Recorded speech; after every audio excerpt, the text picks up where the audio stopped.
Hello everyone, welcome back to my YouTube channel. आज की new video में आप सब लोगों का स्वागत है। तो चलिए देखिए, इस चैप्टर में लेखन यानी कि जो हम डिक्टेशन लिखते हैं उसको हमें कैसे लिखना चाहिए, ठीक है, स्पीड कैसे आएगी हमारी, कैसे हम अच्छे से कर सकते हैं उन चीज़ों को, कैसे हमें ग्रामलोक्स या फिर जो शब्दाक्षर वाक्यांश जो होते हैं वो याद होंगे, ठीक है। तो ये जो चैप्टर है ना, हमारा 21 का जो चैप्टर है, ये तो जो भी बच्चा स्टेनो कर रहा है, चाहे वो इंग्लिश की स्टेनो कर रहा है, चाहे हिंदी की स्टेनो कर रहा है, सबके लिए इंपॉर्टेंट है, ठीक है। तो इसमें देखिए आप लोग, पत्र व्यवहार, ठीक है। पत्र व्यवहार से हमारा क्या मतलब है भाई, इसमें तब हमारा ये कंप्लीट हो जाता है, जो चैप्टर जो है हमारे 20 चैप्टर वो कंप्लीट होने के बाद इसमें क्या आता है हमारा पत्र लेखन, ठीक है। पत्र लेखन यानी कि हम इंग्लिश में जिसको नोटिस वगैरह बोलते हैं ना, जो भी हम लिखते हैं, हिंदी में जिनको हम पत्र बोलते हैं, उनको कैसे लिखा जाए, ठीक है। तो जैसे ये देखिए भाई, पत्र लेखन में जैसे ये दे दिया इन्होंने, ठीक है, ये पत्र दे रखा है इन्होंने, ये वाराणसी नंदनगरी दिल्ली, ठीक है, दिनांक 26 जून 1997। प्रिय रामू, आशा है कि तुम स्वस्थ एवं प्रसन्नचित्त हो, ठीक है। ये जो पत्र दे रखा है इसको हमने यहाँ पे स्टेनो में लिख रखा है, ठीक है। अब ये देखिए, जैसे उधर कोने में उसके बारे में दे रखा है, सेम वही चीज़ स्टेनो में यहाँ लिख रखी है, ठीक है। ये वाली थ्योरी जो है ना, इसको हमने यहाँ लिख रखा है, थ्योरी को, ठीक है। तो ये ऐसे हो जाएगा। पत्र लेखन से मतलब हमारा ये है कि अगर हमें हिंदी में, क्योंकि अभी देखो जब आपकी गवर्नमेंट जॉब लग जाएगी तो आप किसी कार्यालय में, किसी ऑफिस में जहाँ भी जॉब करोगे, तो स्टेनोग्राफर की जो जॉब होगी, आपको कोई पत्र लिखने को दे दिया जाए तो उसको लिखना कैसे है, ठीक है। अब कंफ्यूज ना हो, तो जैसे हम हिंदी में पत्र को लिखते हैं, इंग्लिश में नोटिस को लिखते हैं, सेम उसी फॉर्मेट में आपने स्टेनो में लिखना है, ठीक है। तो इस चीज़ का ध्यान रखिएगा। अलग से ये चीज़ नहीं है कि स्टेनो में कैसे लिखे, फॉर्मेट सेम रहेगा, जैसे हिंदी का रहता है, इंग्लिश में नोटिस का रहता है, ठीक है। तो सेम वैसे ही फॉर्मेट रहेगा। बस आपने लिखना क्या है कि आउटलाइन वहाँ पे इंग्लिश वाले इंग्लिश में लिखते हैं, हिंदी वाले हिंदी में, तो आपने स्टेनो में लिखनी है, सिर्फ ये डिफरेंस आएगा, ठीक है। तो अभी देखिए इसको, गति लेखन, इसको कैसे लिखना, ठीक है। एक तो है रूल नंबर 1 में जो हमें दे रखा है शॉर्ट हैंड नोटबुक, ठीक है। ये वाली जो नोटबुक है हमारी शॉर्ट हैंड की, जो प्रैक्टिस नोटबुक आती है ना हमारी, ये वाली, ठीक है। हमने क्या करना है, इस वाली नोटबुक को लेना है, जो कि हमारी एक छोटी नोटबुक होती है, ठीक है। ये इस तरीके से ओपन होती है, ऐसे, ठीक है। ये जैसे प्रैक्टिस वगैरह कर रखी है ना हमने, तो इस तरीके से ओपन होती है, ठीक है।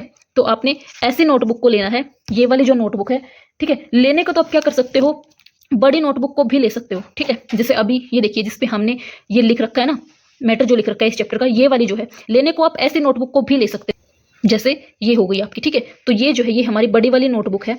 इसमें हमने क्या करना है, पेज को हम क्या करेंगे, जब भी हम डिक्टेशन लिखेंगे, ठीक है, तो हम क्या कर लेंगे, जैसे पूरा का पूरा पेज है, इसको इस तरीके से, ठीक है, 2 पार्ट में डिवाइड कर लेंगे, हाफ इधर हाफ इधर, ये हो जाएगा। तो हम डिक्टेशन को स्टार्ट करेंगे ना, तो हम यहाँ से स्टार्टिंग से करेंगे, ठीक है। ऐसे लिखते लिखते आएंगे, क्योंकि इसमें देखो लंबे पेज पे अगर हम चलेंगे तो बार बार हाथ को खिसकाना पड़ेगा, लेकिन अगर यहीं पे लिख रहे हो ना एक साथ, तो आपको हाथ को बार बार नहीं उठाना, आप ऐसे पेन से ही लेके जा सकते हो, ठीक है। और ऐसे वाली जो नोटबुक है उसमें आपका क्या है कि इधर आ जाएगी और फिर यहाँ तक, ठीक है, मोस्टली लास्ट यहाँ तक आ जाएगी, ठीक है। तो ये 2 साइड हैं, तो एक ही पेज में आपकी जो है डिक्टेशन जो है वो कवर हो जाएगी, ठीक है। अगर छोटी है तो वो यहाँ तक हो जाएगी, बड़ी है तो वो इसके एंड तक हो जाएगी, ठीक है। जैसे यहाँ तक हो जाएगी तो ये एंड तक यहाँ तक हो जाएगी।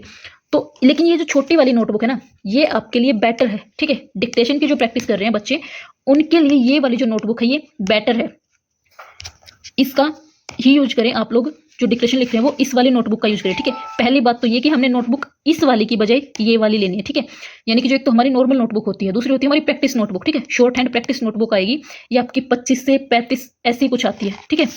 तो इतने रुपए में आपको मिल जाएगी, किसी भी शॉप से ले लेना आप।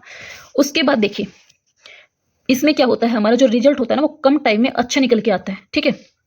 इसके बाद देखिए, रूल नंबर 2 में क्या बता रखा है, टैप रिकॉर्डर का यूज आप लोग कर सकते हो, ठीक है। मोबाइल फोन का यूज कर सकते हो, लैपटॉप का यूज कर सकते हो।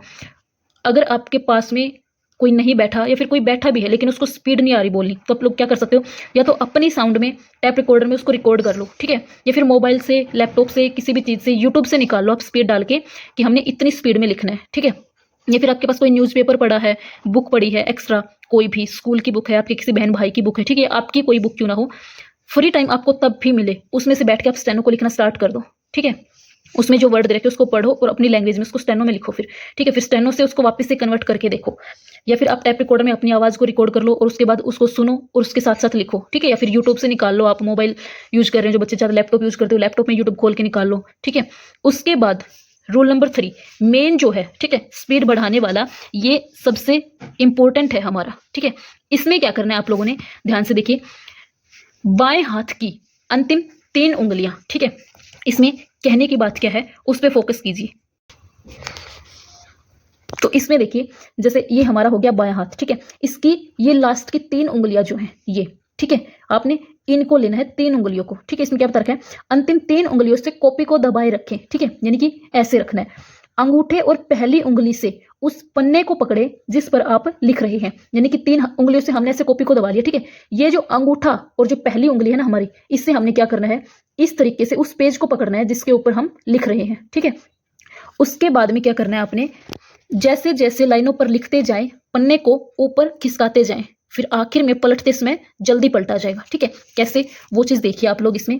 जैसे ये हमारी नोटबुक है, ठीक है, इसमें हम डिक्टेशन वगैरह कुछ भी लिख रहे हैं, ठीक है। यहीं से मान लीजिए जैसे हमने ये डिक्टेशन लिख रखी है, तो हमने करना क्या है, एक तो आप लोगों ने एक चीज़ का ध्यान रखना है, ठीक है। आप जिधर से भी स्टार्ट करो, जैसे हम यहाँ से स्टार्ट कर रहे हैं, ठीक है, तो ये वाला जो पेज है, इसके बाद जैसे आप इसको पलटोगे तो आपने इस पे नहीं लिखना, ठीक है, क्योंकि इस पे क्या हो जाएगा, या तो आपको ऊपर से स्टार्ट करना पड़ेगा यहाँ से, लेकिन उसके लिए कॉपी को नीचे खिसकाना पड़ेगा, तो 1 से 2 सेकंड तो वेस्ट होगी ना हमारी, और फिर वहां पे हाथ लेके जाओगे, ठीक है। तो उसकी बजाय हमने क्या करना है, जैसे ये पिछला पेज है, ठीक है, मैंने अभी आपको बताया था कि करना क्या है। जैसे आप इस पेज पे लिख रहे हो, ठीक है, तो आपने क्या करना है, 3 उंगलियों से इस पेज को दबाना है, ठीक है। ये वाला जो पेज है, पहले तो इस पे आप उंगलियां ऐसे रखो, ठीक है, इस पे फिर आपने क्या करना है, जैसे हम इस पेज पे लिख रहे हैं, ठीक है, इस पे तो हमने क्या करना है, 3 उंगलियां मैंने क्या बताई कि इस पे रखनी है आप लोगों ने, ठीक है। ये 2 उंगलियां इस पे रखनी है, लेकिन ये कब रखनी है, तो आप थोड़ा नीचे आ जाओ लिखते हुए। ये आपने यहाँ पे लिख ली, ठीक है। आप जैसे यहाँ से लिखना स्टार्ट करोगे, स्टेनो लिख रहे हो, ठीक है, तो आप जैसे जैसे नीचे की लाइन में आते जाओगे, ठीक है, तो आपने क्या करना है, ऊपर रख लेना, ठीक है। जैसे आप नीचे आ रहे हो तो पेज को और ऊपर कर लो, और नीचे आ रहे हो तो पेज को और ऊपर कर लो, इसको कर रहे हो फिर और ऊपर कर लो, ठीक है। यानी कि लिखते रहो और अंगूठे से खिसकाते रहो सिर्फ पेज को, ठीक है। आपने ऊपर ध्यान नहीं रखना, आप अपना लिखने में ध्यान रखो और इसको ऐसे ऐसे ऊपर की तरफ कवर करते रहो, ठीक है। फिर ये क्या होगा, ऐसे लास्ट में तब आएगा, आप जैसे ही लास्ट में आओगे यहाँ पे लिखते लिखते, ठीक है, तो ये अपने आप ही पलट जाएगा और आपने डायरेक्ट अगली लाइन में यहाँ से स्टार्ट कर देना है, ठीक है। तो अब आप यहाँ से स्टार्ट करोगे तो आपका जो पेज को पलटने का टाइम है, ठीक है, फिर कॉपी को इधर उधर करने का टाइम है, वो सारा बच जाएगा और आप ऐसे अपनी स्पीड में लिखते चले जाओ, ठीक है। फिर जैसे नीचे की तरफ आते जाओगे, इस पेज को खिसकाते जाना और फिर यहाँ करके ऐसे स्टार्ट कर देना, ठीक है। तो ये वाली जो नोटबुक है, इसका हमें बेनिफिट है बड़ी वाली नोटबुक की वजह, ठीक है। तो हो सके तो अपनी प्रैक्टिस नोटबुक को रखो आप अपने साथ में डिक्टेशन की प्रैक्टिस के लिए, ठीक है, क्योंकि ये हमारे लिए बेस्ट है। ये चीज़ आपको समझ में आई। इसके बाद देखिए रूल नंबर 4 में क्या बता रखा है, स्वरों का उपयोग, ठीक है। अब देखो हम स्टार्टिंग में क्या देखते हैं कि जो बुक जो है हमारी, उसमें हम स्टेनो लिख रहे हैं, तो ये डिसाइड करने के लिए कि वो वर्ड क्या लिखा हुआ है, first place, second place, third place, ठीक है। वोवल यानी कि स्वरों को डिवाइड किया जाता है 3 पार्ट में, ठीक है। फर्स्ट, सेकंड और जो थर्ड है, 3 पार्ट में हमारे वोवल को डिवाइड किया जाता है, ठीक है। तो हम फर्स्ट वाले को कहाँ लिखते हैं, अबव द लाइन, सेकंड वाले को ऑन द लाइन और थर्ड वाले को ऐसे या तो बिलो द लाइन या फिर ऐसे कट द लाइन, ठीक है, ऐसे लिखते हैं।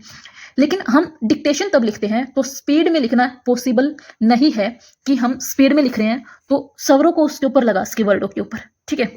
तो वहां पे हम क्या करते हैं, ये तो हम ध्यान रख सकते हैं कि फर्स्ट प्लेस का है तो ऊपर से स्टार्ट कर दिया, सेकंड का तो लाइन से स्टार्ट कर दिया लिखते हुए, थर्ड का तो ऐसे लाइन काट के स्टार्ट कर दिया, ठीक है, ये तो हमें ध्यान रह जाएगा। लेकिन वोवल जो लगाना है, वोवल जो हम लगाते हैं, ठीक है, जैसे फर्स्ट प्लेस हो गया, सेकंड प्लेस हो गया, थर्ड हो गया, ठीक है, ये जो लगते हैं ऐसे वोवल जो होते हैं, स्पीड में ये लगाना पॉसिबल नहीं है। तो हम क्या करते हैं, सिर्फ प्लेस पे अपने को वर्ड को लिख देते हैं कि फर्स्ट प्लेस का तो यहाँ से, सेकंड का है तो यहाँ से, थर्ड का तो बिलो द लाइन यहाँ से स्टार्ट कर दिया हमने वर्ड को, ठीक है। लेकिन एक आध वर्ड जहां पे आप लगा सको स्पीड में, तो वहां पे आप लोग वोवल को लगाओ, ठीक है। ये भी नहीं है कि हम बिल्कुल ही नहीं लगाएंगे स्पीड में, लेकिन जहां पे पॉसिबल है, ठीक है, पॉसिबल आपका जहां पे है वहां पे तो एटलीस्ट आप लोग लगाओ, ठीक है। क्योंकि एटलीस्ट अगर आप लोग वहां पे भी नहीं लगाओगे तो काफी सारे वर्ड ऐसे हो जाते हैं कि आपको समझ नहीं आएगा, क्योंकि सेम सेम वर्ड बनते हैं काफी हमारे, ठीक है। तो एक आध वर्ड को आप ऐसे रखो, उसकी प्रैक्टिस कर लो स्पीड में, ठीक है। अगर आप स्पीड में प्रैक्टिस करोगे बार बार उस वर्ड की, तो वोवल जो है वो लगाने की आपको आदत हो जाएगी। अब जो सेम सेम 2 वर्ड हैं, तो एक को जैसे हम वोवल से डिफाइन कर रहे हैं, ठीक है, दूसरे को हम नॉर्मली लिख के डिफाइन कर रहे हैं, तो हम वोवल वाले की प्रैक्टिस कर लेंगे बार बार ताकि हम स्पीड में लिखें तो वो लिखा जाए हमसे, ठीक है। इसके बाद अभ्यास, रूल नंबर 5 जो है अभ्यास, ये मेन है, ठीक है। ये तो आपको करना ही करना पड़ेगा। अगर आप लोग ये नहीं करोगे तो आपकी स्पीड कभी भी नहीं आएगी। आप कितनी भी प्रैक्टिस कर लो, ठीक है, कि हमारी स्पीड आ जाए, लेकिन वो सोचने से नहीं आएगी, वो लिखने की प्रैक्टिस करोगे तभी आएगी, ठीक है। तो इस चीज़ को ध्यान रखो। आप क्या कर सकते हो, प्रैक्टिस करते हुए जो समय जो है यानी कि टाइम जो है हमारा, स्टार्टिंग में आप एक वर्ड को 3 से 4 मिनट लिखो कंटिन्यू करके, ठीक है। लिखना कैसे आपने वो देखो, जैसे हमने लिख दिया मैं, ठीक है, मैं लिख दिया हमने, तो मैं का जो ग्राम लोक है ये वाला, ठीक है। हम क्या करेंगे, बार बार मन मन में बोलेंगे इसको, ठीक है, मैं, और ऐसे करके हम ऐसे लिखते चलेंगे लास्ट तक, ठीक है। जैसे हमने उस लिखना है, ठीक है, तो हम उसकी भी इसी तरीके से प्रैक्टिस करते हुए चलेंगे। यही लिखना है, ठीक है, जैसे हमने लिख दिया यही, ये हो गया, तो यही के लिए हम क्या करेंगे, यही यही यही यही यही यही, ठीक है। तो ऐसे हमने क्या करना है, पूरी लाइन में प्रैक्टिस करनी है, ठीक है। स्टार्टिंग में आप करो कि एक वर्ड की आप 3 से 4 मिनट प्रैक्टिस कर रहे हो कंटिन्यू, ठीक है। उसके बाद टाइम को बढ़ा दो, लेकिन वो किन वर्डों के लिए बढ़ाना है, जो वर्ड आपको 3 से 4 मिनट में याद नहीं हो रहे, आप बार बार उनमें कंफ्यूज हो रहे हो कि ये वर्ड क्या लिखा है हमने, ठीक है। क्योंकि लिख तो दोगे, स्पीड में लिखने में भी प्रॉब्लम आएगी, लेकिन फिर उसको पढ़ने में तो आएगी ही आएगी अगर आपने प्रैक्टिस नहीं कर रखी तो, ठीक है। क्योंकि भाई देखो, जितना लिखना जरूरी है स्टेनो को, उससे ज्यादा पढ़ना जरूरी है, ठीक है। क्योंकि आपका एग्जाम जब होगा, एग्जाम आप तब भी जाओगे देने के लिए, तो एग्जामिनर जो है वो क्या करेगा, वो आपने जो स्टेनो लिखे ना उसको चेक नहीं करेगा, आप अपनी लिखी हुई स्टेनो को पढ़ के कंप्यूटर पे जो टाइप कर रहे हो, ठीक है, इंग्लिश वाले बच्चे जो इंग्लिश टाइप कर रहे हैं, हिंदी वाले जो हिंदी टाइप कर रहे हैं, वो उसको चेक करेगा, ना कि आपकी स्टेनो को, ठीक है। तो इस चीज का ध्यान रखो, जितना लिखना आना जरूरी है उसके साथ साथ उतना ही पढ़ना भी जरूरी है। लिखने में आप एक आध गलती कर भी दोगे तो चल जाएगा, ठीक है, क्योंकि यह आपके कोई चेक नहीं करेगा वहां पे।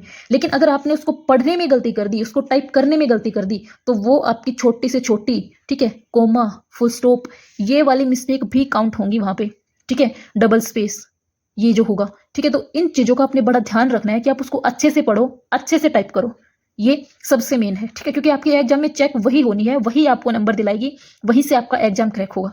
तो इस चीज का ध्यान रखो, ठीक है। और प्रैक्टिस जो है उसको अच्छे से करो, क्योंकि अगर प्रैक्टिस नहीं करोगे तो आपकी स्पीड कभी भी नहीं आएगी, ये चीज कंफर्म है, ठीक है। जो ग्रामर आपको 2 से 3 बार करने में याद हो रहे हैं, उनको 2 से 3 बार में करो। जो ज्यादा टाइम लग रहा है तो उसको ज्यादा टाइम में करो, ठीक है। अभी एक चीज का आप लोग ध्यान और रखना, तब भी आप ग्रामर याद कर रहे हो, ठीक है। जैसे पहली 5 लाइन में आपने है को याद कर लिया, ठीक है, कि पहली 5 लाइन में जैसे आप ऐसे है को याद करते चले गए, ठीक है। फिर दूसरी लाइन में ऐसे चले गए, तो इसके बजाय आप चाहो तो 10 से 15 ग्रामर को एक बार उठाओ, ठीक है। और क्या करना है, एक एक लाइन में लिखना है उसको, ठीक है। जैसे इस, ठीक है, उस, ये हो गया, मैं, ही, यह, ये हो गया, ठीक है। तो आपने क्या करना है, पहले जैसे इस वाली को करो कंप्लीट, फिर उस वाली लाइन को बोल बोल के कंप्लीट करो, फिर मैं वाली को, फिर ही वाली को, फिर यह वाली को, ठीक है। तो और उसके बाद में दोबारा से आप फिर से इससे स्टार्ट करो, ठीक है। फिर उस लिखो, फिर मैं लिखो, और फिर उसको लिखो। तो उससे क्या है, आपके माइंड में जो वर्ड आप लिख रहे हो वो सकता है थोड़ा लेट बैठे, लेकिन वो आपको एक अच्छे तरीके से याद हो जाएंगे, ठीक है। फिर आप उस चीज को भूलोगे नहीं, क्योंकि देखो, एक तो आप एक ही वर्ड को 5 से 10 लाइन में लिख रहे हो, वो चलेगा दिमाग में, सिंपल सी बात है, बार बार उस चीज को बोलोगे तो वो चलेगा। लेकिन उसके साथ साथ में अगर आपके वर्ड चेंज हो रहे हैं हर बार और आप दोबारा से उनको लिख रहे हो, तो आपके माइंड पे प्रेशर आएगा उस चीज का कि हाँ, मुझे तो ये चीज अभी तक याद थी लेकिन अब भूल गया, तो आप उसको दोबारा याद करोगे फिर, ठीक है। और वो चीज क्या है, आप उसको दोबारा तब याद करोगे तो वो आपको अच्छे से याद हो जाएगी, ठीक है। रट्टाफिकेशन वाली बात उसमें नहीं रहेगी कि आपने रट लिया और कुछ टाइम के बाद आप उसको भूल गए, वो आपको अच्छे से याद रहेगी। तो इस चीज का जो है ध्यान रखना है आप लोगों ने, ठीक है। और दूसरी जो बात है, उसको एक चीज आप लोग और भी माइंड करो कि आप स्टेनो के वर्ड जो लिख रहे हो, ठीक है, जैसे कि आप जो डिक्टेशन लिख रहे हो, देखो इस तरीके से तो आपने ग्रामर की प्रैक्टिस करनी है, ठीक है। जैसे ये लिख रखे ना, तो ये अलग अलग करके कर रखा है, इस तरीके से आपने ग्रामर की प्रैक्टिस करनी है बार, ठीक है। जैसे ये हो गया, तो ये देखो पूरी लाइन में वर्डों की प्रैक्टिस कर रखी है, ठीक है। तो आपने ध्यान रखना है कि आप ऐसे प्रैक्टिस करो, तो इससे आपको पक्के वाले याद हो जाएंगे ग्रामर जो होते हैं, ठीक है। बोलते हैं ना भाई बच्चे के बारे में, मुझे तो कच्चा याद है, मुझे तो पक्का याद है, भाई मैं तो सुना दूंगा ये चीज, भाई मैं तो लिख दूंगा, मुझे तो पक्का याद है बिल्कुल। तो जो कच्चे पक्के वाला जो खेल है ना बेटा, उसमें आप पक्के तभी होगे तब आप बार बार अलग अलग वर्ड की ऐसे प्रैक्टिस करोगे, ठीक है। क्योंकि कहते हैं ना कि सिंपल गिनती की बजाय कटमा गिनती अच्छे से याद रहती है, तो ये वही वाला सिस्टम है, ठीक है। तो आप ऐसे अलग अलग करके और लंबी लंबी लाइनें प्रैक्टिस करोगे तो आपको पक्के वाले याद हो जाएंगे, फिर आप उस चीज को नहीं भूलोगे। और एक चीज और ये, ठीक है, जैसे आप डिक्टेशन की प्रैक्टिस कर रहे हो, ये तो शॉर्ट डिक्टेशन लिख रखी है इसमें, तो आपने क्या करना है, अब वर्डों को बड़ा बड़ा लिखने की बजाय छोटा छोटा लिखो, पास पास में लिखो, ठीक है। जैसे ये देखो, ये वर्ड काफी पास पास में लिख रखे हैं, तो ऐसे छोटा छोटा लिखो और पास पास में लिखो। इससे क्या होगा, आपकी आउटलाइन जो है वो अच्छी आएगी बनके, ठीक है। अच्छी आउटलाइन आएगी, अच्छे से वर्डों को बनाओगे तो अच्छे से समझोगे।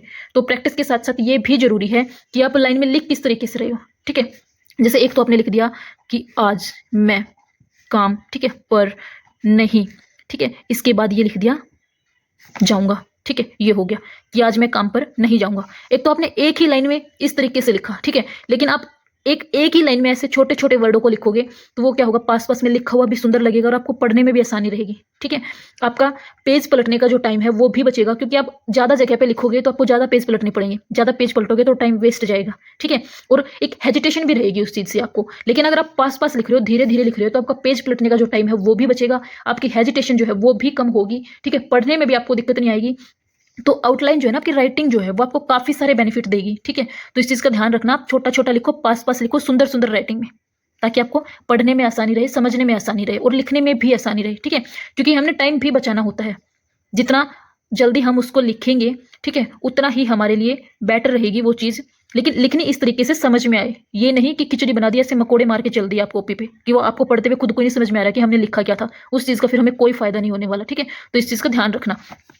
ये हमारी स्पीड बढ़ाने के कुछ रूल्स थे। ठीक है, कि स्पीड कैसे बढ़ेगी, क्योंकि काफ़ी सारे बच्चों को बेटा ये प्रॉब्लम रहती है कि वो स्टेनो सीख तो लेते हैं कि हाँ हमें स्टेनो तो आ गई, लेकिन उनको जो है ना स्पीड करने में काफ़ी प्रॉब्लम आती है, फिर उनकी स्पीड नहीं आती उस चीज़ को लेके। ठीक है, तो फिर बच्चे क्या करते रहते हैं, सर्च करते रहते हैं स्पीड को कैसे बढ़ाएं, स्पीड को कैसे बढ़ाएं। तो यूट्यूब पे आपको काफ़ी सारी वीडियो मिल जाएंगी ऐसी कि स्पीड बढ़ाने के तरीके बताएंगे। ठीक है, लेकिन बेटा तरीके सुनने से आपकी स्पीड नहीं बढ़ेगी, उसके लिए आपको मेहनत करनी पड़ेगी। सिंपल सी बात है, जिसके माइंड में बैठ गई, जिसको समझ में आ गई, वो एग्जाम क्रैक आसानी से कर लेगा। ठीक है, क्योंकि स्टेनो ऐसी चीज़ है जो आपकी प्रैक्टिस मांगेगी ही मांगेगी।